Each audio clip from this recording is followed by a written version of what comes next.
Silchar capital point থেকে medical point অবধি বেহাল সড়কের অতি সত্বর মেরামতের দাবিতে গর্জে উঠল নাগরিক স্বার্থ সংগ্রাম পরিষদ।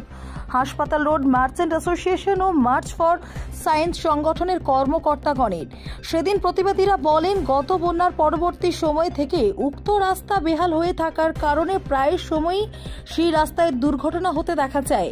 তবু উন্নয়নের সরকার বলে নির্বাচনে ভোট বৈতরণী পার হওয়ার পর বেহাল মেরামতের ন্যায্য দাবি আদায়ের জন্য জনগণকে নিজস্ব কাজকর্ম ছেড়ে রাস্তায় নামতে হয়। উপস্থিত প্রতিবাদী সবাই একই সুরে বিজেপি সরকার সহ বিধায়ককে ধিক্কার জানান সংগঠনের কর্মকর্তারা। Bureau report, ANN 24।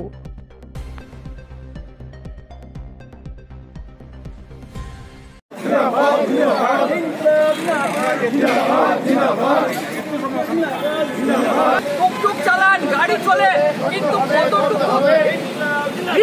আপনারা করতে পারে। আপনারা জানেন, গত কয়েকদিন আগে টুকটুক উল্টে মহিলা আহত হয়েছেন, তারপরেও সরকার পক্ষ থেকে কোনো দায়িত্ব দিচ্ছেন না, কোনো উদ্যোগ নাই সেটা করা যায়।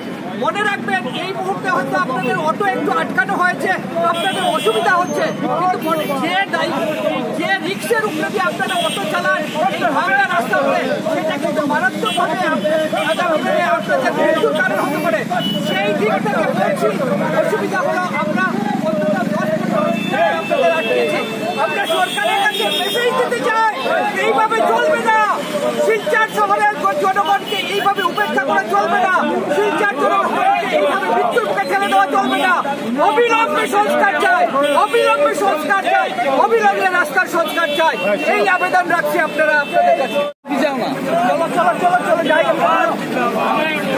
সংস্কার করতে হবে, অবিলম্বে রাস্তার সরকার সংস্কার করে এইভাবে মৃত্যু মুখে ঠেলে দেওয়া চলবে না।